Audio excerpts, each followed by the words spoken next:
Get ready for a Tommy Turbo Masterclass. Tameless Tuesday is here. And the boys are hard as a rock. Don't be a weak-gutted dog. Leave that for Jamin Salmon. Get ready for the best Supercoach show on the planet. It's so good, it's better than Lego. You're now listening to the Supercoach Experience Podcast. Here's your host, Brandon Savage. Hello and welcome back to the Supercoach Experience Podcast. I'm your host, Brandon Savage, the coach of the Jamin Salmons. We're here. It is Origin Week. We are pumped, baby. I'm joined by the OJ panel of the Viliami, coach of the Viliami. Timmy, how are you, Timmy? I'm good, man. Really excited for Origin. We're having a bit of a chat about the game. We think it's going to be absolutely intense. It's going to be a big one. It feels like there's a lot of strong competition sort of about this one. It feels like it's more important than some of the previous ones for some reason. It's brewing very heavily as a very heavy rivalry, isn't it? I haven't been more excited for a series in a long time, and I was saying to you on the drive in, I feel like every year we kind of move away from how important Origin is, but I was at a school today. I work in schools, and the teacher was asking all the kids, how are you feeling today? And going around the room and asking people's emotions. And I think about 5 or 6 kids said, I'm feeling excited because the Blues are going to smash the Maroons. And it's just crazy how big the game is. A lot of the time, I feel like it's just within our circle, like Supercoach circle of how big rugby league is. But it goes wider than that. We're just the ones who are crazy about it. Also here, joined in person, I can't see around I should have moved this, but Mikey. Yeah, I'm live in studio. It's a very rare occurrence, and finally finished work on time. So it's good to be here and soak up as many podcasts as I can before I head to Europe soon. So good time to come right after the bye round, and I'm excited for the remaining bye rounds to come in. Origin tomorrow, of course. Had a good week, did ya? Oh, about time, man. I've been struggling. I've been copping a lot of flank from this guy on the left of me, and now feel a bit better because I'm ahead of Jake in the rankings, and very soon I'll be ahead of Timmy. So looking forward to it. But just like you, good round. 1,090 odd. Playing well. Happy with it. Is that what you scored? 1,090? Yeah, 1,090. With nice. Cody Walker captain. So 1,090. I nearly looped Gutho, but cost me maybe, I think it was like 30 points, which is worth the gamble. But cost you that big 1,100. Yeah, it did. But in the end of the day, I moved 3,500 spots, so I've got to be happy with that and now consolidate. And I've got 14 plays for the next buy, so I'm in a pretty cruisy position, so I've just got to consolidate because I have been very inconsistent this year. You're in a nice spot. Yeah, I think I am, but you're in an even nicer spot, mate. Killed it again. I had a pretty good week, 1,073. Tyrell Sloan, fuck me dead. Fucking hell. I feel like I had headaches whether to sell this guy in the weeks leading up to the bye. Ends up being one of the guys who don't play in my top 13 anyway because he scored so low. I'm not selling him this week. I'm just hoping the cunt can just do something. Fuck me dead. Gives me the shits. But yeah, in a good spot. 170th, 140th pre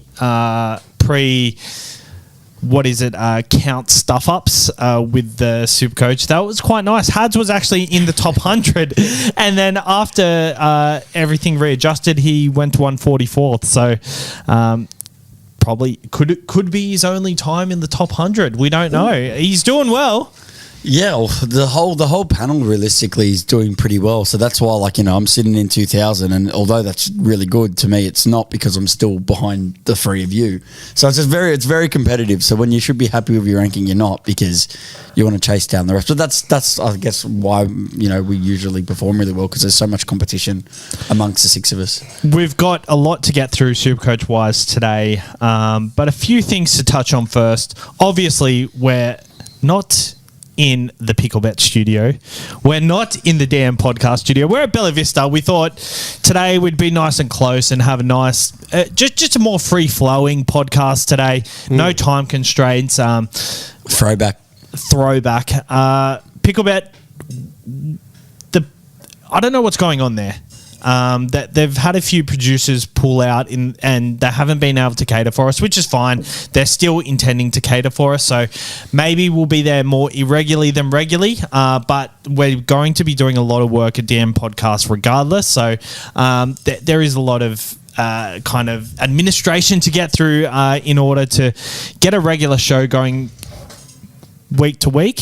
But I feel like at the moment, because we didn't start the season somewhere, the consistency has been awful, and I'm so sorry, guys. Like, the podcast has always been out Tuesday nights regardless, pretty much the same time every week, but the video version of the show, if you are watching, it's kind of chopped and changed a lot, which it's not the worst, to be honest. Like, we're always making sure we're in a nice little setting for you guys. But, guys, Origin, I just want to touch on Origin first, and our best Origin bets. What are our best Origin bets? I'm going to start off here. I think that our first try scorer is going to be Hudson Young.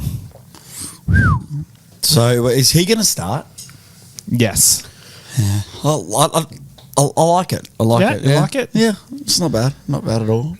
We don't have the odds for that right here, but Mikey, anything off the top of the dome? I didn't preface you with this best bet segment. Yeah, no, that's fine. I'm going to not do the same and do the single ones. That's just not my thing. The multi I'm going to be targeting tomorrow would be, obviously, winner with Pickle Bet, the same game. Well, actually, I'm going to chuck in another first try scorer multi. I'm going to do the same.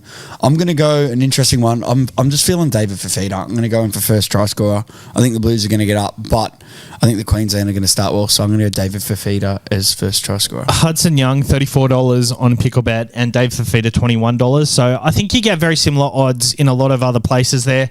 I loved Latrell Mitchell. Yeah. As first try scorer. He was my lock for first try scorer. I still like Stephen Crichton in his place. Like, you got to realise this guy seems to be the big moment kind of guy, and I still think everyone's hating on him getting put in there, but I think he'll do a good job. Well, I think if Campbell Graham trained, he might be in a position where he could have gone in. Yeah, 100%, but he isn't. So, basically the Blues could line up with a whole, Panthers edge at one point. Well, that's the risk you take by not training, right? I think... yeah, because the freak accident happens and he could have been there instead of his teammates. If you're 18th man, you're there to fill in case something happens, and something happened, and something always does. Like, have a look at Brett Finch's winning field goal in that series to win the series. He was number 21 or something. So, why are you smiling? I just don't want to talk about that bloke. Anyway, what's your best bet, Timmy? I see you percolating. Yeah, I'm just trying to look. It seems like there's a lot of bets based around try scorers in here at the moment. I really like that it's going to be a close game. I think the margin 0 to 6 points. I don't know whether that's something that we can get created or not. Or I think what we're going to do, I want to get a multi for all of us to put together. Obviously, we can't do it here. So how about we go Fifita, Hudson Young anytime. Either team under 6, 1 to like 0 1 to 6, yeah. 1 to 6 yeah, wins. I like that. You like it? Yeah. That'd have a bit of value in it because it's 2 try scored. Yeah, any time. Yeah, that'd be all right. But including extra time, like if it's a draw, I don't want to just get for the punters, for the good listeners. Especially if you get those 2 try scorers up, man, you'd be dirty. Because I've got a feeling it's going to go to the older. Yeah. Well, I guess we'll get the odds for that tomorrow and have a look out on picklebet.com, and we'll get that sorted. Look on our socials. Make sure to gamble responsibly. For free and confidential support, visit gamblinghelponline.org.au. Rank. We've talked about rank. Strategy chat. Do our tactics change now that round 13 is done? I have my first point here, Azarko. So you got in Azarko last week, Timmy. I don't know why I've put Azarko in this kind of chat, but Azarko, nice. Thank you. Look, I just didn't know what I wanted to do with the fullback. I thought I could use him with a swap there with Garrick there for a bit. I didn't want to make a decision on fullback. And I thought, who's the nicest centre winger? And I thought he was just about the nicest, but obviously Greg Murder proved me wrong. Very nice for you. just looked at his scores; they're all really good. He's been doing good. He looks great. He's kicking goals. He's scoring nearly every game. So, he looks like really athletic at the moment. Yeah. Like, I really liking the look of him. I guess back to the original question, do our tactics change now the round 13 is done? So I think for a while we're targeting round 13 and 14 people. Then now 13, 16. It's kind of now we're planning for the rest of the bye period, it seems. What are your thoughts, Mikey? Yeah, everyone's done a different. I kind of planned from like round 10 for multiple buys. I picked up guys that would cover 13 and 15, or at least when I targeted them, I made sure they were going to cover a minimum of 2, which now I find myself in a position where I'm set for the second, and I'm pretty sure I'm set for the third. So if I wasn't in that position, obviously my planning before this round would be make sure I've got enough for this round, because everyone's been named, which I'm sure we're going to get to, but at the same time, it is 3 big teams on a bye. You would have had a lot of Parramatta players, or I know you didn't say, but Parramatta, Knights and Manly, they both cover, your next 2 buys at least. So they're obviously, you want to find a way where you can hold them but still have a good amount of numbers. And obviously, you got to target the next buy. So you got to make sure you have 13. You kind of work out the ones that did better. I think having a 14, 15 man at first, I think it is a luxury, but if you can, I kind of liked having, Jack. Normally, I wouldn't have played solo. I would have played forward instead of him. But because of that 13-man rule, I ended up with an extra 28 points because, of course I'm going to play forward over solo. But it worked out that solo killed it, so I got his score. So I think it is handy carrying 14, 15. So my plan is for the next one, if I can afford it and I've got the trades, carry 15 or 16, because I think you've got a few room for error if you do that. It was kind of confusing as the week went on, but as soon as the last game kicked in and you kind of saw exactly how it was working, it was actually quite nice, worked quite smoothly. Yep. I thought there would be much more stuff-ups than expected. Obviously, lockout proved to me wrong that eventually there would be a stuff-up, but I thought it was done quite well, and I think it just hurt during the week not knowing where exactly I was at, because I was like, it was annoying. Am I in front or am I behind? Or just because like I have more players than these players, and these players are set to come out, and these players in this team, he's going to get 50 taken off him, and it was kind of confusing along the weekend, but I guess it's the best of what could have happened. It worked out quite well, but round 13 done and dusted. What are our tactics now? Are we targeting Bulldogs, Sharks and Tigers? These are the guys who have the friendly draws.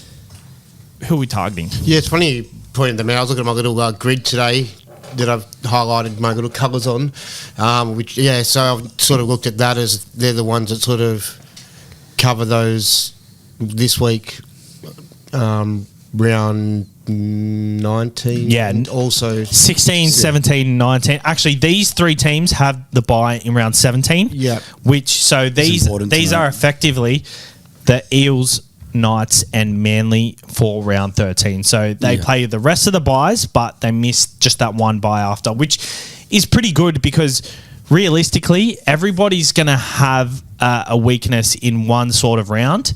I think it's just about getting the right balance for your side and who you've kind of built your side around. Yeah, so it would be nice to target some of those guys, but maybe there'll be other players that still kind of have a decent enough draw that might not cover, say, 19 or something, but you still go with them anyway and think you might end up moving them onto a final keeper or something like that to give you a hedge your bets and so you don't have too many. Yeah. It's going to be the same situation. You don't want to have like 4 from, the Doggies and then 3 players from the Tigers and then another 3 from the Sharks. You then will be in strife. Well, it's going to be funny because after this week, Parramatta's going to be hot property again. They're going to play round 16, 17 and 19. And then I think they have a bye on 20. Their second one comes up pretty soon. So yeah, they're in a similar predicament. But that's why they were so valuable at the start, just because they cover so many of these main buys. And I don't think there's a perfect kind of world where you can flip a side perfectly. I think it's kind of, if you have 15 one round, like I had 15 play on the weekend, it could have been 16 if Lockie Miller played, but thankfully he didn't play, so I was able to sell him. I would have held him on this week and been under strength for this week, but the people who had a lot of numbers for last week might have less numbers this week, and then in round 16 might be kind of skewed. So it is a very interesting balancing act, but I guess we'll go through the players that we are kind of targeting, but Jacob Kiraz, he's the most traded in this week, 486,000 with a 52 break even. Since his injury, his base has absolutely gone to dog shit, and I'm not as convinced as I was on him at the start of the season. But my question to you, Timmy, is with Kiraz, was that just a start of the season hot streak and he's not going to see that form again for the rest of the season? Or can we expect to see that from him coming into the next few weeks? I think we can expect to see it again because he was, already on our radar at the start of the year. Not a lot of us picked him up because he was kind of expensive. You can only really sort of start with a premium 1 or 2 at most. But yeah, I think that he's just got that high work rate and the ability just to sort of run inside infield and then sort of couple tackle busts and occasionally score too. So I don't think he'd be back playing if he was that, hampered. He's probably just hasn't lit it up yet. So at that price, I don't think you can go wrong. It's a very nice price, isn't it, Mikey? Good price, but what put me off him, so I wanted to grab a centre wing this week and do a bit of a crazy move, and what put me off him was his draws pretty ridiculous. Like, he's playing the Roosters at home, then he plays Parramatta, then he plays Sharks in the bye. So, without Nico Hines, that's still going to be a hard game at PointsBet. Comes back, Knights, bye. Then he goes to Knights, then it's Bunnies, Brisbane, Penrith. Like, that draw isn't great at all. And I know, he might have put 148 against Melbourne earlier the year, but the rest of these big scores aren't against massive sides. So I'm like, the price is right, but you can only target so many guys. For example, like, as you said before, Sab, Sharks, Bulldogs, and your Tigers, you can only have so many. So by getting Kiraz, I'm stopping myself from maybe getting another Sharks player. And anyone in their back line, I think, are going to be really handy for these next 2 buys. So I prefer to go to elsewhere. But as Timmy said, the price is right to take a stab. But because he did so well earlier in the year, so many people are going to do that. So I think this is a perfect time to fade that and go someone else. It's so awkward for him because someone like Kiraz, he's not a better option than, say, the Sharks guys right now. Like, the Sharks guys, you would feel really comfortable having at the end of the year because they're the type of players you're going to want to get in post buys anyway.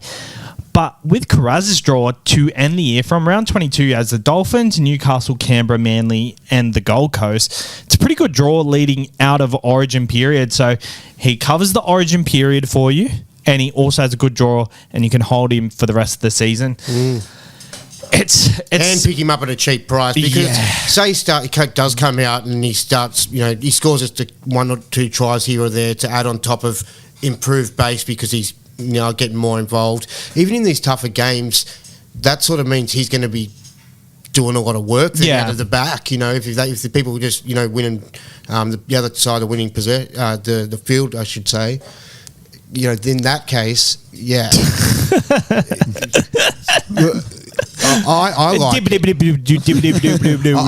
really like him, and I think that he is a keeper. And at that price, why not do it when you might be forced to jump on him at 6 or 650? Because while others zig, you need a zag. That's what I'm saying. Not at that price, and you don't need to zig when everyone zags. On everything. I think in the buy period, you don't really need to make these type of moves. If you've got the numbers, you're going to have green arrows, which is good. With Kiraz, in my situation, Valentine Holmes, I didn't sell him before the Origin period. I sold the likes of Munster, Hines. Hines. I'm a bit scared not to own Hines this weekend. I didn't like that move, but hey, it worked. Moses was good. Yeah, but Moses is out this weekend. It's going to haunt you, Hines I think. plays the Broncos, who at PointsBet.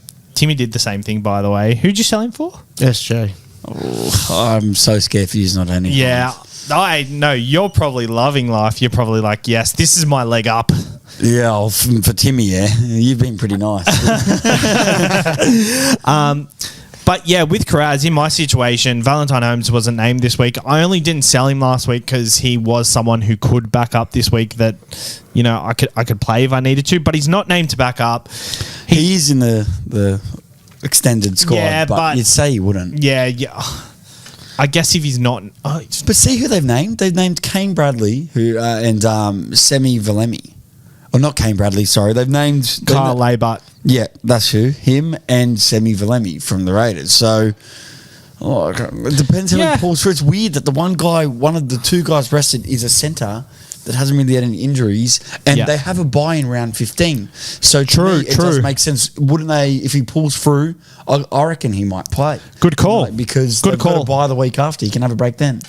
He is in the extended squad, but let's just say he doesn't play. He's a nice downgrade option. You bank 150k by going him to Kraz. Yeah, makes Kraz sense. plays the whole buy period, except round 17, obviously. But Valentine Holmes, like, I sell him this week. What? He's going to score, like, Cowboys are playing Melbourne this week.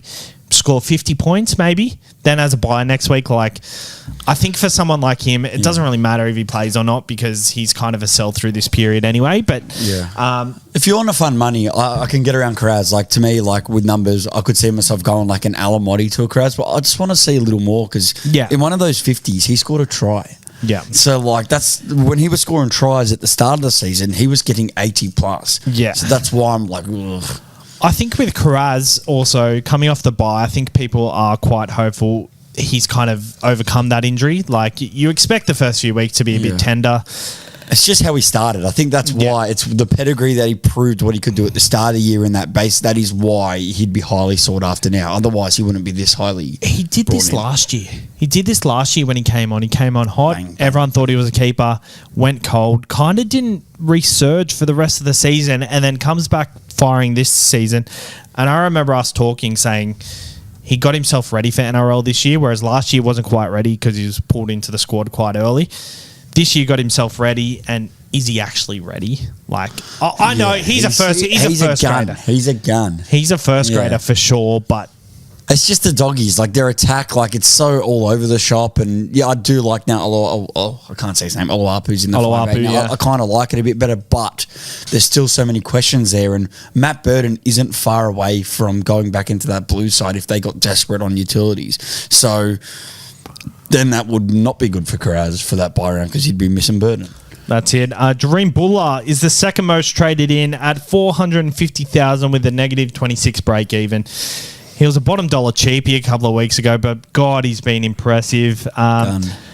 Timmy, you've looked at eyeing him off, but can you have a fullback slot taken up by him? I think that's been the question the whole time, and yet he's still proven us wrong. Yeah, I probably can, and I wish I had done it back in the day. You know, I just needed to pull the trigger on Teddy a bit earlier because I ended up doing it before he had that big one. I think he looks really good. You know, like we were talking on the way here about even when like he played the Panthers, he had a decent score, which you'll take for a fullback in a gritty sort of game in the wet. He's got that upside which he's shown on the weekend, and it looks like it's not that hard for him as long as the Tigers have a go. And I just feel like the Tigers, after they've got a taste of that, might sort of feel like they can play a bit of footy now and sort of play that attacking footy that they wanted to play going into the season. They had a pretty horrid draw to start the season, didn't they? For them, I think any matchup was a horrid draw. Any matchup. Yeah. So they've got Canberra, Gold Coast and Melbourne. Round 16 is Melbourne, who will be without Cameron Munster, will be without... Is that all they got in Origin, Cameron Munster? It is. No, and Harry Grant. Harry Grant. So they're two big losses. So I don't like... I honestly think by the way he's looked, he can score well against anyone. He just puts himself in the right place at the right time, and he's got nice base about him. Mikey, the Sharkies boys, Britton Nakora is on top of the list at 709,000. Is there any other Sharkies boys that you really want to eye off? The right side is actually at a pretty cheap price at the moment, both of them. I think a lot of them are. So, like, I wasn't keen on Okoro. Then I looked at his scores and go, I am. But I'm a Wilton owner. Wilton's got the 116 break even, but I don't care. I picked him up cheap. I'm holding him for these 2 buy rounds because he's proven that when the attack goes his way, he can score big. So I think he's someone I want to hold on to at least the end of the buys. So I'm not going to carry 2 Sharkies second rows. I've got Hines. So that really leaves me with 1 Cronulla spot. Otherwise, I'm going to be in trouble for 17. So I really looked at Ramian. Ramian's a 1% pot option, 500k. And if they start flicking to that right side more and with Nakora combining, like, he always goes on those tangents where I think he's a bit underpriced at the moment, 1% owned. But this week I'm going another 1% option with a break even of 5 and on the left side, and he's massive and he's the man. It's Talakai. So 640k. I'm going to start making some moves, man, because I just want to. I'm feeling it. I'm going to start making some moves. So I'm going to grab Talakai this week, and any of those backline plays are good, like all 4 of them. Like even Will Kennedy, I like all 5 of them. They can all score really well, and I like Mulatalo too, but he's 700k. Talakai 60k cheaper. And I went back and I looked at his scores, and they're crazy. And the fact he's only owned by 1%, we know he's got that upside in him. And their draw is a bit mixed, but they come home pretty strong, and they've got quite a few home games left. So Sharks are someone where I want to have free players up my sleeve, because although Hines will be out in 16 and 19, they've got a very handy replacement in Trindle. So that attack's still going to be firing. So they've got a good squad even if you take those guys out of it. And their backline can't be touched because of, their affiliations like in Militalo and all that. So yes, Talakai, if Graham stays injured, he could come into Origin if he starts killing it, but I think it's worth the risk because I think he's a bit down in the pecking order because Mitchell's going to come back in, and then Campbell Graham's before him, and then even maybe Matt Burton. So, but it's not impossible for him to be in that side. I think he played Origin last year kind of as a off the bench forward, which is crazy considering he played centre all year last year. But he was in such good form last year, it warranted it. But Timmy, any of the Sharkies players pique your interest? I like Talakai. He does look good. The price is 640, so you're really sort of got to jump now, committing and sort of going in with him if you're getting him, I think. I think I like Ronnie as well, but he's just that little bit more, so I'd probably go Talakai. I think it's like 60k less, isn't it? Break even of 100 for Mulatalo too, so it's like, well, maybe you want to wait a week. Yeah, I like that left side. That's more when than you the right don't side. wait when someone like him. But they are versing the Broncos, who have been very good and showing up to every single game. So that right side, Cobbo has let a few tries in on that side. And he's going to be tired. It's a good point. Katoni Staggs against Talakai. I think Katoni Staggs can handle himself, but I think I like Mulatalo this week. I love the Talakai shout, though. Talakai is the one feeding and Mulatalo. Just if people are going Karaz over him and Talakai goes 100 plus, he's now going to cost you 700k. Yeah. A bit more harder to achieve. So that's why I'm just looking at this week and go, okay, jump now and just risk it. Zigwala the Zag. Nick Meaney is also in the top traded in this week. 692,000. He's near that $700,000 price range. 98 break even. 98 break even, but he plays the Cowboys, and I think that's why a lot of the people are looking to rush him in. Goal kicking, I had him at the start of the season, and he's such a good own. Like, I think from the outside looking in, it doesn't look that exciting, but the way he scores points, he kicks goals, man. You just feel really safe when you have Nick Meaney, and you feel really good about yourself. What are your thoughts, Timmy? Yeah, I've been sort of eyeing him off as well. Yeah? He's one of the ones in my maybe list. Yeah, I like him. He's one of those guys I was sort of talking about that doesn't sit into that category of covering all the major ones. He doesn't cover 19, but he plays every game up until then. And that's a nice little period, and you can't have everyone that's just all stacked for 19, otherwise you end up just having too many anyway, so it doesn't matter. I don't mind him. I kind of think... Yeah, fun fact, they've had 2 of their 3 buys finish, and they're one of the first teams to finish a buy, so they're done at 19, as are the Panthers, so then you get him from 20 to 27. Because he's had the buy in 13, he had the buy in 9, and he'll be done in 19. And unlike a lot of other options, Nick Meaney is never injured. Like, he is just fit as a fiddle. I I think people might be worried about Pappenhausen coming back, but I don't think you need to worry about that at the moment. I actually don't think he's going to come back this year. No, I don't think they're going to risk him. Like, yeah, the Storm aren't going that great and they need him, but see, the tough thing is there's so many good players for this bye. This is going to be a bye where you only get 13 players max. There's a lot of good teams like Panthers are playing the bye. Like, you can be a little bit interested. Like, has anyone looked at Jerome Hughes? I know, like, this would be something like, I know it's hard to fill the halfback position, but if Hines or Clear went, that he's at 550k. Who? Jerome Hughes. Jerome Hughes. I feel like I looked at him today and I was like, wow, if I need to get rid of Clear or Hines, I'm going to him. We always look at him through this period, but I feel like since a lot of people would have got in their halfbacks this round, like the Moseses, they're moving Isaiah Katoa to get Dylan Brown or Cody Walker in. Yeah, so I think the people that were prepared to sell either Hines or Nathan did it last week, and the rest of them were like, not doing it. Which and I wasn't going to do it, and then I was like, you're like, I could use this player this week. With SJ, I know he does cover the last one, but you're not, you can jump if you really wanted to, but if you've committed to someone like Moses, that's a 3 bye round commitment. I wouldn't jump off. I couldn't do a 1 week. No. You'd have to jump off Moses after 19. Otherwise, it's a waste of the Hines risk. It's a waste. I'll tell you what I'm not liking about buys. You can't see their break evens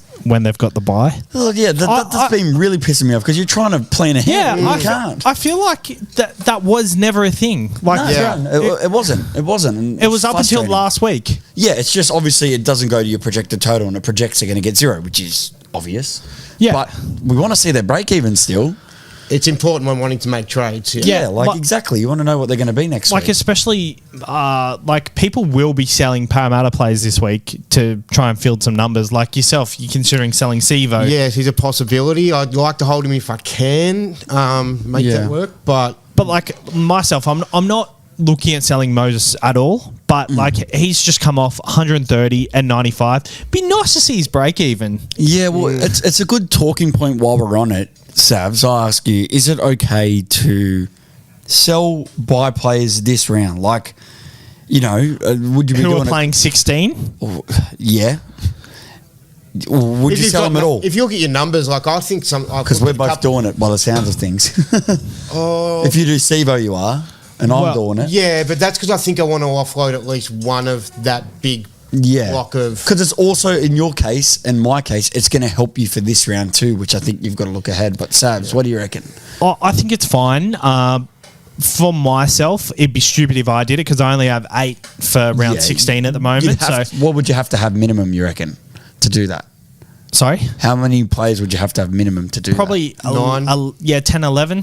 10, 11? Because then I guess you've got 5 trades up your sleeve after this round. And I think, like, if you're at the point where you've got a max trade to get minimum numbers, then you cannot trade a round 16 player. But if you're at the point where 1 week, that week before round 16, you can get your numbers from that, then by all means, sell whoever you want. I think, like, getting in a player like Karaz or or like a Sharkies person, if you've already got the numbers for round 16, you might be better off just waiting till round 16 and then seeing your numbers for round 17, because that's just like this week. It's going to be a tough week. Origin backing up. You might want to save your kind of cards for then. It's a real balancing act. I think this season's been brilliant. How it's been very different. I kind of like the 13 players. It's not bad.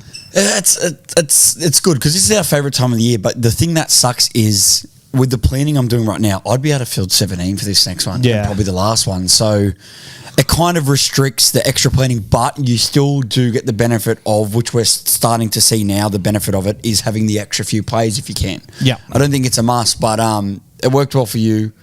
Did okay for me, and I'm going to kind of try and target 16 for the next one.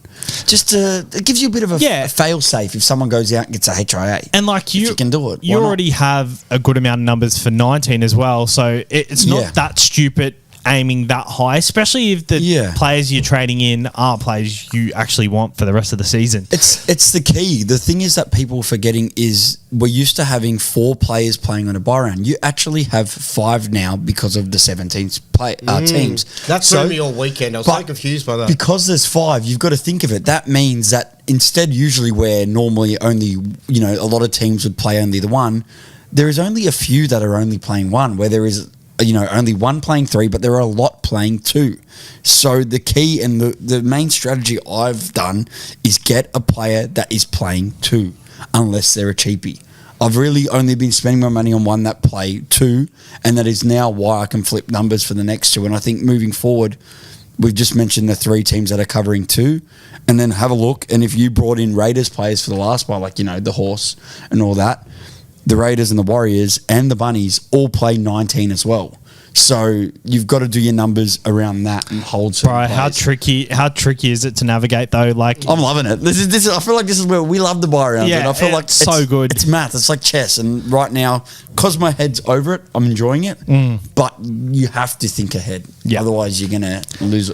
Lose everything. that's for sure. Speaking of ahead, there. Last player I want to talk. Oh, well, What are we doing here? We got a new segment. we're talking about Todd Carney. No. Oh, we're going to the Matthew Head from the Dragons. Do you remember he was playing Newcastle once and he kicked a conversion from the sideline? Who, Todd Carney? No, Matthew Head. Oh, Matthew Head. Oh, yeah, I do remember that. I tried to find footage on that and I couldn't find it anyway. Random. Yeah. All right, sorry, go on. John Bateman, 586,000, 38 break even. He's looking good, crabbing across the field. Had a bye last week, obviously. So I think starting the year, he was a bit of an avoid just because of the lack of preseason. But Tigers are looking good. They're starting to, he's playing on Wakeham's side, which is, I reckon it's a good side for him because he gets early ball, gets it whenever he wants, and he crabs across field as much as he can. In the same sentence, Luke Brooks. No. But going to Bateman, I mentioned him in the inbox earlier. I've kind of had my eye on him because my first thought was Joe O's gone to the Eels. I know he plays middle and lock, but that's going to open some minutes for someone. And the Tigers on a bit of roll. The draw's nice, so you have to go and you have to look at Papali'i. You got to look at Bateman. Just because the Tigers are starting to go well, they didn't go well at the start. So the money's dropped. And then you could even look at someone like Twell, who is on the bench, but it's got to benefit someone. So you've got to work out who that player is. I don't own any Tigers, and Bateman and Papali'i are very low. And Bateman's owned by 1%, and he scored 86 on that big 66-point win. But he got 60 before that, and he's starting to get the base now, and their draw's nice. So, if you're going to sell a bum, or not a bum, but Jackson Ford's kind of, I'm done with him. He plays the last bye. But I can cover him, so yeah, I'm highly looking at Bateman this week. Only cost me $80K to do it, and yeah, as I said, if you're going to sell, if I'd sold Ford, he covers the last buy, but so does Bateman, and I get an extra player for this buy, so it works. So yeah, Raiders have been really good, but I'm kind of thinking the Tigers could upset the Raiders this week. I'm just feeling them, so. It's a very hard one to tip at the moment. But Bateman, he's consistently got 30-odd tackles every game this year. The offloads have been quite consistent. Started with 4 points in offloads and then 8 points. I think 8 points here. 4 out of 6 weeks, he's got 8 points in offloads. So that's looking good for him. He's also got 20 points in runs as well. Huge. So that's pretty much 60 in base and base attack every week. Scored 88 on the weekend with a non-line break try. Had a try contribution as well. So I think Big Johnny Boy, he's warming up. Yeah, 2 scores under 40, but both the scores under 40 are 58 and 67 minutes. So any game where he's played 80, his lowest score was 41, but everything else, there's 4 scores there, just about at 60 or over. So 586, I guess not a bad price. If you're starting to move on place from the last one. And mind you, I'm all over him. 53 was against Penrith in the absolute draining wet. Yeah, exactly. Wet. And the Manly game for 41, that was a shit game. There was a lot of drop balls there. There's a lot going on there. So I I can get around John Bateman. Yeah. Plays Melbourne in the bye without Harry Grant and Munster. And he's got Canberra, Titans, Cowboys, Sharks in the bye without Hines. Yeah. He's starting to work now. He seems like a very fun person to have in your side. I'm going, as well. the double pod this round. Like, I'm just excited for my trades. Like, even if they don't work out, it's fun to, jump. I know us talking about it's probably going to get some people on board, but they're still going to be pods. They're both 1% owned. They need a lot of people to jump on to not be a pod this round. Is there anybody we're not targeting, that we're targeting this week that aren't from any of these sides playing round 16? I think it'd be stupid not to get in people who play round 16, but if they're not playing 19, like there's your Joey Manus who were named at 5'8" this week. Eli Katoa is a nice price as well. They're still buy planning butt subs because they both played this round. That's why I think it'd be silly not to grab someone playing the bye because there are so many options. Yeah. Like you just mentioned the Roosters. Like I don't own Joey Mara, I sold him, but Crichton's on the bench. Hopefully his price comes down. You got Tupanua starting lock. What's his name? Butcher. Nat Butcher. Like there are some players we might be able to seriously target. I like Butcher. 1 or 2 weeks. Yeah, I like Butcher.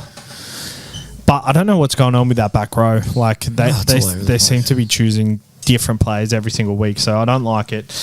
But anyone else you want to touch on before we move on, lads?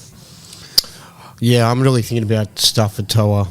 Yeah, it's crazy, but yeah, just like I'm a real eye test sort of guy, and because it was so intense and it was such a domination and it looked really good. I just hope that he realises he's got that now, and that's a little thing a little trick he's got. So I don't expect him to do it every game, but when you go back over the other scores, you'll take them. They're like usually 50s or around about there. So it's not even the scores, is it? It's kind of like when Tony Staggs was massive in Supercoach, like he was scoring well at the time, but it was just the way he went about it. Like that in that one play where he could just push someone off and then push another guy off. He's got that in him now. Stafford Toa has not nailed down a first grade position in a long time, and I think after that game, one, it'll give him the confidence to have that sort of game again. Two, it'll give him belief that the spot is his and he doesn't have to worry about keeping his spot week to week. So hopefully the Tigers have given him a bit of security there. And 570k, like if you're choosing between John Bateman and Stafford Toa kind of has the ceiling. He has the ceiling, I guess, but you know what you're going to get out of Bateman, and a part of me feels a little bit like newbie super coach. Yeah, like chasing last week's points. I'm chasing that last week's performance, and I'm hoping he can replicate it here and there to some extent. I'm not certain I'm going to do it because it does feel a little bit icky, just especially the side that he's in. I know they're sort of a team on the rise from the way they've been going from the start of the season till recently. But yeah, I don't know. I'm really thinking about it. And I don't know that I could go too wrong with that in his rolling average for a little bit anyway, you know what I mean? So he's marking up against Albert Hopewade in the centres this week because Croker is sitting out, so he can play his 300th at home. So not a regular person that would play centres, so it's kind of a nice little matchup this week at Campbelltown. Albert seems like he's a good little footy player, though. He's good. He's good. I like him on the wing. Yeah, but no, you might have identified maybe he will get caught out a little bit. He's a different position, so might be add that to the pros. Yep, add it to the pros. Yep. Well, winners and losers from team lists. I'm going to point this one out quickly because this lies close to Mikey's heart. Pasami Saulo named at the front row, which means the horse is named on the edge, which last week I wouldn't have liked, but I like it. I like it. And Tarpanay at lock, which I also like. So for all those players, it's a plus. Pasami Saulo, he's actually on the most traded in this week, and for good reason.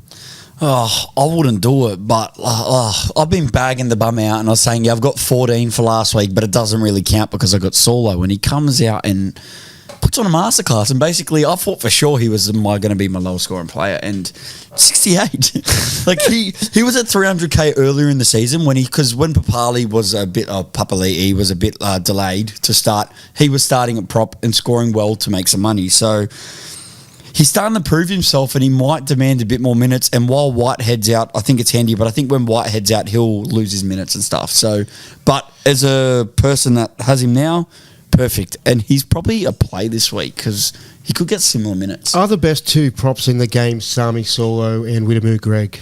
Oh, they look. These young props are starting to come in, and all they need is the minutes. Imagine having both of your cheapies as your 2 second ones. You'd be sitting there going, you would have hardly been counting them as buy numbers a couple of weeks ago, and this week, like crazy. Even like all front row options this week. Tarpanay, bloody AFB, Corey Horsburgh. Harris, they all killed it. And the thing is with Solo, I guess, if you are bringing him in to get rid of like a Mole or Moale, you would, Solo does cover that last round buy 19 as well. So as someone that has him and he's only at 250K, I'm just going to have to hold him. Finally got rid of the Mole last week, boys. See, Felt good. For someone like me, I could potentially get him in for someone like Burbo. I'm really regretting that Burbo trade, man. Like, but what if he comes back for 16? Yeah, like, he might be better. Like, you right. own like a Pele or someone. No, Do you own another bum? No? I got rid of Pele for Burbo.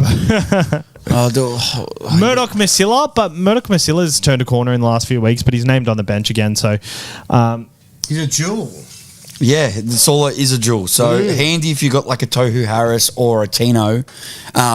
Yeah, he's handy. I guess if you needed to make the cash, maybe you do it. And if you're low on numbers this week, he does. I think you could play him this week, 100%. But I'm not doing it. We'll go through the rest of team list changes, and then we will answer your Facebook questions that we did post up earlier on the Facebook. So, Nikarima, for those who bought him last week, he's named a fullback again. Hamaso Tabuai Fado might come back in, but it looks like they're intending to rest. Tohu Harris named to back up. Jaden Campbell named at 6. There's a debutant in Keno Keeney. No, he's not debuting. It's his second game. He debuted off the bench a couple of weeks back. Right. Keno Keeney at fullback. Kieran Foran's out. You couldn't touch him, but something to look out for potentially in the buy round. Foran's out till around 16, which is important to note. He's out to around 16. It's good. So, but yeah, if he's out to around 16 and back for the buy round, yeah. Nice. And on the other side, Cody Walker is named at 6. He's got a nice little run coming up. So if you've got him, you are cheering. Latrell Mitchell is out. And a lot of the Origin players have been named to back up. What are our thoughts on this? I think the big one is Penrith. Penrith named everyone. What do we expect? Do we expect the worst? Because honestly, if we expect the worst, our teams are in a bit of curry. Yeah, they're the last game, and Cleary will be a popular captain if he does play. But let's go back the past 2 years with all the resting with them in Origin. Penrith did actually not name them after the game. So the fact they got named, it's different. I know Ivan's not really the kind of guy to play some games, and maybe he's looking at it and going, we're not in the position we were last year. The comp's so close. Yeah, we're on the same amount of points as the Broncos, but we've already had 2 buys. So realistically, if you look at wins, we're kind of sitting in 4th or 5th. Yeah. So maybe if they pull through okay, I reckon, if anything, maybe I reckon the only one possible rest is Cleary, but he's a good chance to Dally M this year. Maybe if he's fit, he's going to want to play. So I reckon they could rest Yo and play Cleary, maybe. Yeah. He probably gets through more work. Yeah, they'll play Martin. Yeah, well, Yo will play big minutes. Cleary's going to play big minutes. Luai in the centres, but I reckon they're going to play. Look at who they've named. It's a fair turnaround.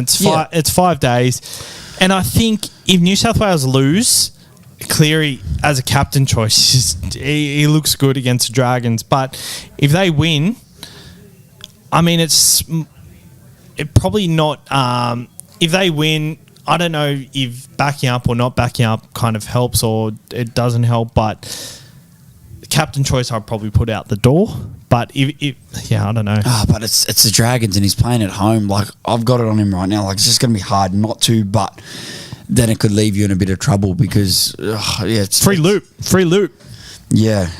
That's how you've definitely got to treat it there. So, it's an interesting one. This whole Penrith records. I think we just need to watch Origin and then kind of see how they pull up the rumours of his tooth and all that. Let's watch Origin. I think it's going to be a gritty one, and then kind of make the decision afterwards. But you got to have contingency plans this week, like the NRL sides. We've got to make sure you've got your 18th and 19th man ready and position your side where you play the guys. Like you've got to play your ones that play earlier, maybe. Joey Manu named at centre. Sorry, at 5'8". I think he should be a nice target this week.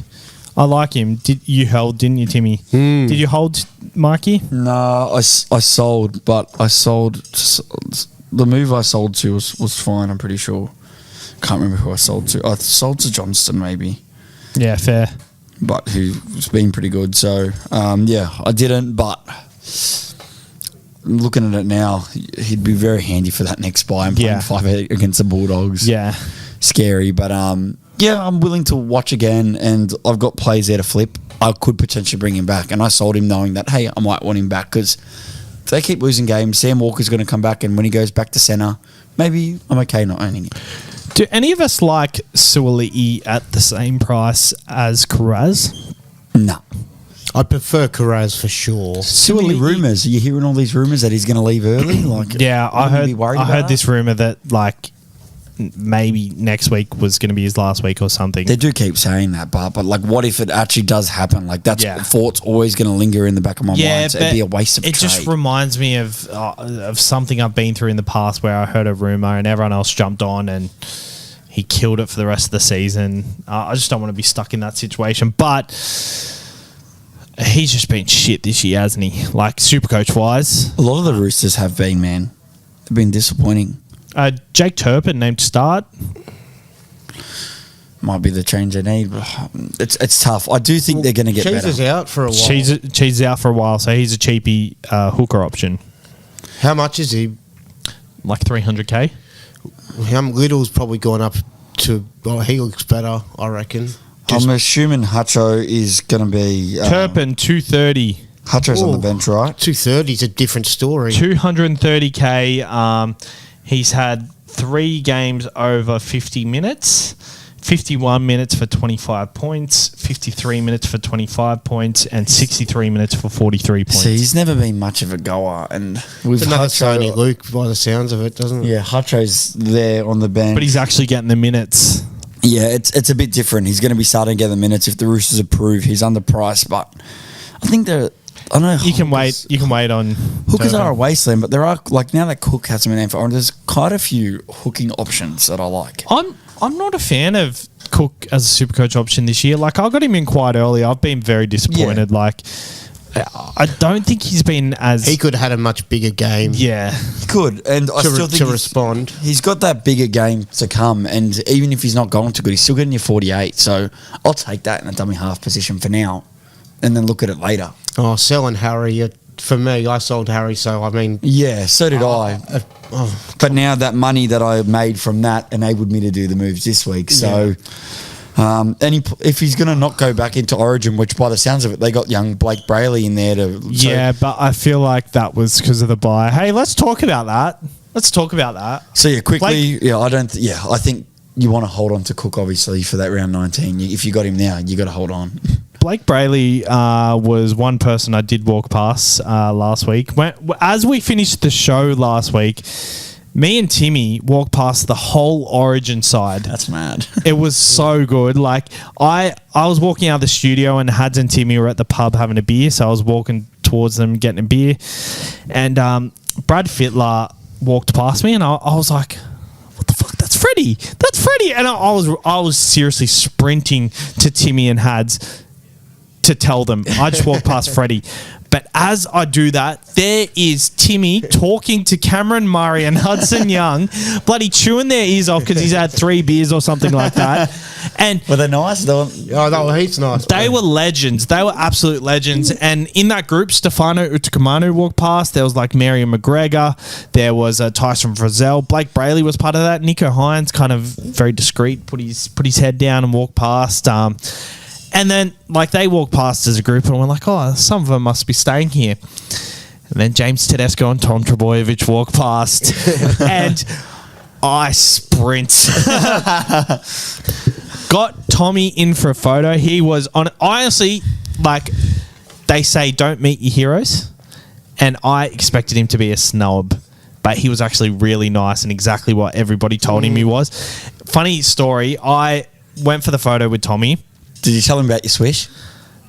Oh, I didn't. No, I didn't. I was just too starstruck to say anything. I just said, "Can I please have a photo?" I'm so sorry. Like I hate doing this, but can I please have a photo? I need this. And he was so happy. And then Teddy comes back and says, "Oh, hey, I'll get in a photo as well." And bloody Timmy pushes in and gets a photo, cuts out Tommy, and it's just him and Teddy. That's cool that Teddy did that with his pedigree. It was like Teddy and Tommy just so nice. They were all so nice. Voice? Yeah, they were about. Oh, but you didn't get that. Yeah, I'm frothing over the other boys, you know. Oh, bro, I'd just be like, later, straight to the Penrith. No, they didn't walk past. Okay. They walked past at the end when I was actually in the studio. Who was it? Nathan. Addo Carr was. There was a lot of them. Nico was so cool. It was like just walking along, being like dreamy as like, and everyone, all the other boys have just sort of been the boys. He was probably messaging some girls or something. Who was that? Nico. I don't know. He just like just being like the boy next door. You know what I mean? It was a great experience. Yeah, that's mad. Jealous, very jealous. It was just right place at the right time. Like usually we kind of piss off after the podcast, but I had to render it and save it, and had a meeting with the podcast people, and it was it was nice. I think we're friends with Hudson Young now. Yeah, and Cameron Murray. I think they're our besties. Cameron Murray, he was much nicer than I thought he was going to be too. I was wearing the New South Wales 13 Plus, and he loved it. He was all around. He was like, "Hey!" It was pretty cool. That would have helped your cause. So let's go to our questions on the Facebooks. Just before we do, Sabs, we didn't cover in the team. Which this is a bummer. Valence Tafare named on the bench again. It is now his third game, and it's basically rendered out that massive score that he got in the first round. It would really suck if one of those centres got injured this week and then next week he runs into the side, because even though he's probably going to come out and score another 5 or 6, he's still going to make money because he's got that 100. Not much. No, not much. It's fine that he's minus 35. Yeah, if you're right. If he was starting, then you'd probably a bummer, do though. it. It's a bummer. What a waste. The annoying thing is if someone got injured in the first 5 minutes and he came out and killed him. Because then he'll go to like 300k. You still get on him next week, but like it's just crap because after that big score, you're like, can't wait till he plays his third game starting.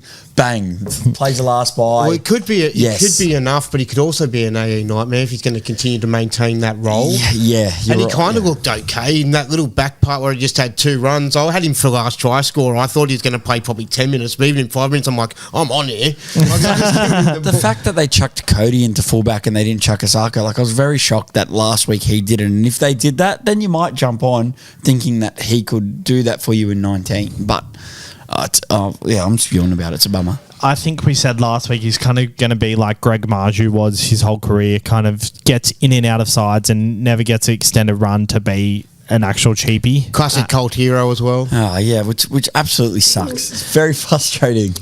Damien Sullivan on Facebook, is Joey Manu a must centre wing for the run home? Would you rush to bring him this week? If so, I think we've already talked about it, but I'd say I wouldn't rush him this week, but is he a must? He probably is, but I wouldn't be shocked to see him back in the centres in a few weeks. He's probably going to be a top centre winger, I think, by the back end of the year, based on averages, assuming he gets enough time on the field and doesn't cop any more injuries. I really like him whenever he's at fullback or 5'8", just for that extra, bit of ball he gets. I think you can wait a week though, because the BE's quite high. It's 80-ish or something, wasn't it? So he's come back from that little injury. You can see how he goes. If he looks, a little bit hampered, you're like, oh, maybe not yet. Then he plays the Panthers next week. Yeah, so for that reason, you could definitely wait to after the Panthers game. Yeah, only covers 1 bye 2. So if I was bringing in a centre wing this week, I'd want him to cover 2 byes because there are some really good ones, like we mentioned earlier in the podcast. Joshua Williams, how many trades should we be aiming to have by the end of Origin round 20? I feel like that's a question for round 20. Well, none of us really know, so we'd be kind of guessing because we're learning and we'll know what works with what we come out with our ranks after that. And then what we finish up with. So maybe we write them down so at our end of season show we can kind of see what the right move was. And maybe reassess next year. At the moment, I got 21 trades left. That's before trades this week. Yeah, I'm the same. 21. I'm the same. 21 with a boost, but because I've got the high numbers, I am going to do 2 trades this week, but I'll aim to save 4 over the next couple of weeks. Yeah, and I think during this period, you don't want to be worrying about saving trades. Like, you save trades where you can, by all means. But you can. I think don't be stimpy on them. It'd be tough to trade this, like to save this round when you've got 3 teams on a buy still. So it's still and possible restings. I think you're going to have to use them to try and set up. Yeah, and if you've got the depth as well in your squad and you don't have too many enough, you'll be able to not need to trade too much towards the back end. Yeah, especially they'll if just you be set up luxury kind of things to go, oh, he'd be nice this week. Looking at it, next week's looks like a round if you're playing head to head, you obviously you want to keep some trades up your sleeve for finals and for grand finals as well. If you're not an overall player, and bunnies, I think you put it up to my attention. If you're carrying a lot of bunnies, they're on a buy at the very last round, aren't they? Are they the team? They are. So they are. You know, I've currently got Cook, Johnston, Walker. I need trades to sort that out. Yeah, I think Johnston is probably a sell after round 19, or like depending, because he's not going to be in your side every week. Oh, he is, just because I know he can get a 30, but he goes on those runs where he goes 150, 140, and he scored 2 years in a row. He scored 30 tries, and if you don't think that he's going to go on another try scoring tick, he will. You know, I've never owned Johnston. I bought him 2 weeks ago, and he scored 2 doubles, and it is so nice. I love it. He's such a focal point in my side in the last 2 weeks of making comebacks. So I feel like he's a cult hero. I'm going to want to have 2 trades for the end of the year to get rid of him and Cody Walker. That's a good point. So I know, just while we're talking about him, I think you need to think about that too with your trade. So that might help that Josh out. With Cody Walker, Dylan Brown's been going so well. Do we need to worry about trading in any other 5'8" for the year? Like, Munster's always an option, but I think Cody Walker's been so good this year, and like just from what I hear, his hands are in everything. Like, he's got 3 try assists like 3 weeks in a row. Yeah, and like, you could look at that and be like, oh, he needs 3 try assists to score 70, but he consistently does it. Yeah. You're right, and just quickly, we were wrong. They don't have the 27 bye; they got the round 26 bye. Yeah, and then they end with the Roosters head-to-head finals. Oh, yeah, there you go. Okay, huge. Yeah, huge. It's Parrot on 27. So there you go. Exact same at least point. You got one or the other to cover you for those last 2 rounds. So, but basically, if you're a Walker Brown owner, which I am, and a lot of other people would be, then you're without a 5'8" for 2 5'8s for 26, and 27. that's a big, a nice part of your team sort of going bang with your 2 but can help you get to your head-to-head finals and but finish strong. Maybe the play is to sell one of them, look at their draw, go to Munster, who would be finished his buys, and have that difference at the end of the year. I don't know. We've got to look into it, and maybe post buys we'll have a strategy chat around it. Yeah, and round 27's or the last round's always the one where there's restings when teams are consolidated. So I think either way, having the trades for those final rounds has been crucial, and me and you never have trades at that point. No one does. Hardly anyone does. Timmy always seems to have one up his sleeve. He does very well. I don't know, this is a number for me. I'm kind of thinking maybe 10, if I could have 10 trades by the end of round 20. Yeah, I think, looking at it. With 7 rounds to go, so some weeks I'm going to need to make 2. Other weeks I can probably just make 1 if I need to. I think 10 would be, bare minimum. If you have anything less than 8, I'd be scared. But I'm playing head-to-head as well, so I'm kind of overall. You wanted just a little bit more than the regular Joe. JC Charles, Luke to Turpin and Smith to Carraz. Has the Buller ship sailed? I do not like any of them trades. No, but Luke's a bum, and I know he plays the next buy. You need to bridge off these players. I think he might be the bridge off. Yeah, I think so. I think you can wait a week for Turpin. Sonny Luke, I think Mitch Kenny plays a bit of 13 in round 16. Yeah, at first I didn't think it, but now, the mail's come out that it looks like he is, and it makes kind of sense. So, yeah, Did we have an argument about this? We didn't have an argument, didn't I but say we had a Kenny discussion. would? Yeah, because I just know that they've got a lot of lock forwards in Yeah. there, but it kind of makes sense if they want to blood and give him more minutes. So Sonny Luke went back to New South Wales Cup and played a big minute 70 game. minutes, yeah. So, yeah, I guess they've got a lot of stacked forwards, and they're going to obviously be missing a lot of players for that next buy. And if Crichton kills it, he probably becomes the 18th man for the next buy round. So, Yeah. So to answer the part of his Buller question, has that ship sailed? I think it looks like a party boat. And I think if it's seeing it sort of go off the shore and you want to get on that party boat, swim out there fast and jump on. I'm kind of considering it, but the thing is, I think I'm going to have to pick between either him and Toa. I couldn't be bringing in double Tigers, guys. It's a luxury because I feel like in that second fullback position, you could really But- grab someone else. Like, I prefer Will Kennedy. If you've no, Yeah, look, I party think they're boat, both. man. You Jump could on get- that party boat. You could let them both go for sure. They both really excited me. Like the weekend just gone. if you've got a centre wing duel, I think the party boat hasn't sailed. Yeah. I think it's fine. If you've got a centre wing duel up there, I think it's fine. If you're something a fullback, you bank like 150, 200K from it. Yeah. I think that's fine too. Plus, so he's going to make money. He's got a very low break-in. Yeah. So maybe it is a good short-term play. Get you around 16 buy cover, And then you sell can him flip him for 17 when he has the buy. even though he plays the 19. Like, maybe it is more of a play we need to look at. But, yeah, not doing it in my case. I got two decent fullbacks to buy coverage. But, yeah, I don't think it's too late for Buller if you can make the swing. Dean Irwin, how the fuck are we going to field 17 players this week? Easy. Oh, they've all been named. So right now you're sweet. You're sweet. It's not going to be. It's going to be stressful throughout the whole weekend. We're going to be trying to scratch around for information. We'll be hearing false reports and all this sorts of nonsense. But if you're struggling, then I know this sounds really mean, but it's poor planning because you knew when you're bringing in these buy players that Parramatta, Knights and Manly were sitting, so you should have limited yourself to a maximum of 5.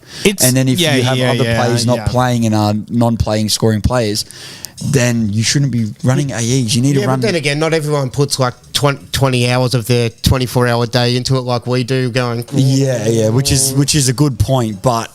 No matter what, even if you don't, you need to put in some time for these. If you don't have time to, I'm sorry, my apologies. Yeah, but and I think a lot of people would have had tunnel vision for 13, 16 and 19, but 14, 17 and 20 are going to be just as crucial. So maybe sell one could be a solution. Sell one if you have to. Potentially. There's a lot of the Origin players that might not back up. So there's a lot of avenues to do it, and I think you're just going to bite the bullet. Save a trade. If Really. you've got a boost and you get desperate, use it.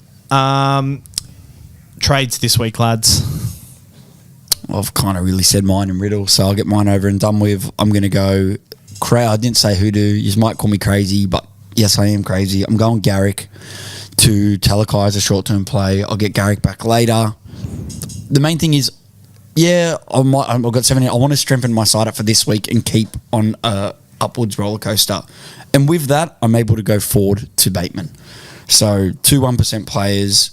Garrick's not playing this week. He's not playing the 19 bye. I'm doing it. I don't care. I'm doing it. I can't sell anyone else to make this work, and I really want Talakai. So speaking of 2 I'm doing 1% it. players, right here, baby. You're doing it too. No, I'm just me and Savs. Oh, 1%. Yeah, for now, this guy will stay there, but for now, for I've you been two, really I'm coming for rough your on him all spot. week. Sorry, what are you talking about? He's saying that you're a top 1% player in your ranking. Oh, is he putting himself in the group? Yeah. I don't associate Well, with he's you in the top one. peasants. He's in the top 1,000. I don't now, so- associate with you peasants outside the top 200. Hey, I'm in the top 2%, so I'm getting there. Actually, it was 5% a couple of weeks ago, so that's pretty It good. was 5% last week because I had a really bad drop. But hey, I'm back up. I'm up on my seesaw this week. So I'm thinking maybe one of those Tigers guys. They're really sort of piquing my interest, either Buller or Toa. But who are you going to, or who would you sell for? Okay, so I'm Toa? Croker. I'm really happy about. I've got someone I can sell him. I can prepare to cut ties with Croker. He's done a good I job. think he's a sell.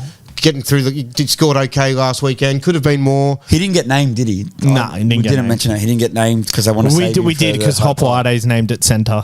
Oh, okay. Yep. So Sorry. he's an okay hold for people still. I just think that when you're struggling to find someone to sell, he's done that job for the round 13 buy. He's a guy for me that's going to go.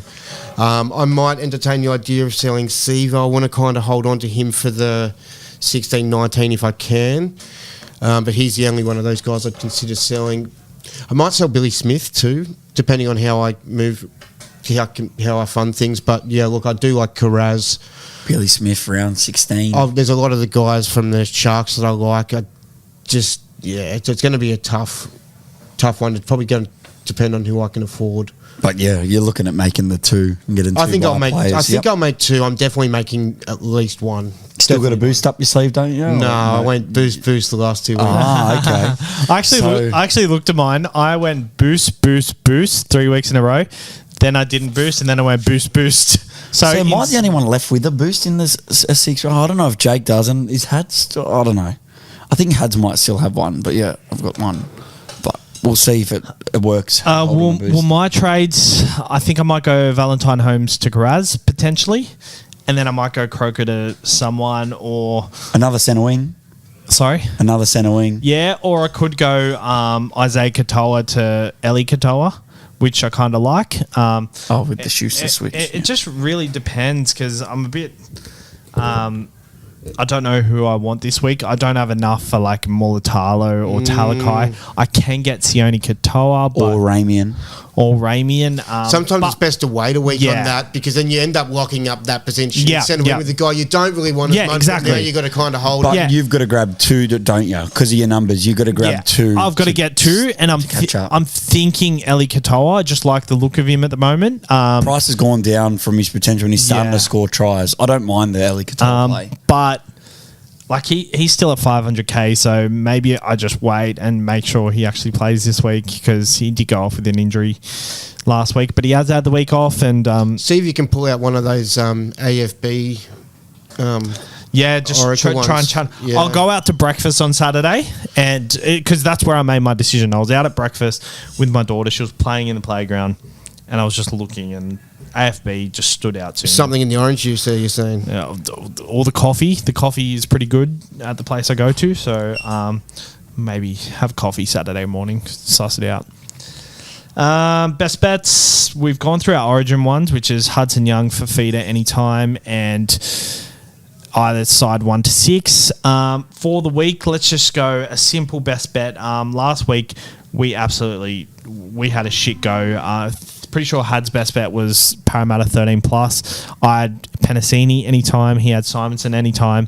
I also had Canberra head-to-head. So that it was a weird round. I think there was teams that really should have won comfortably, and then other teams that looked pretty decimated that kind of turned up as well. Like it was just a really competitive year. To me, I was looking at it going, look, it doesn't really matter who the people are on paper. It's about the squad's attitude that they've got week to week. You know, it's that tight. Even when you're bringing next man up into it. Yep.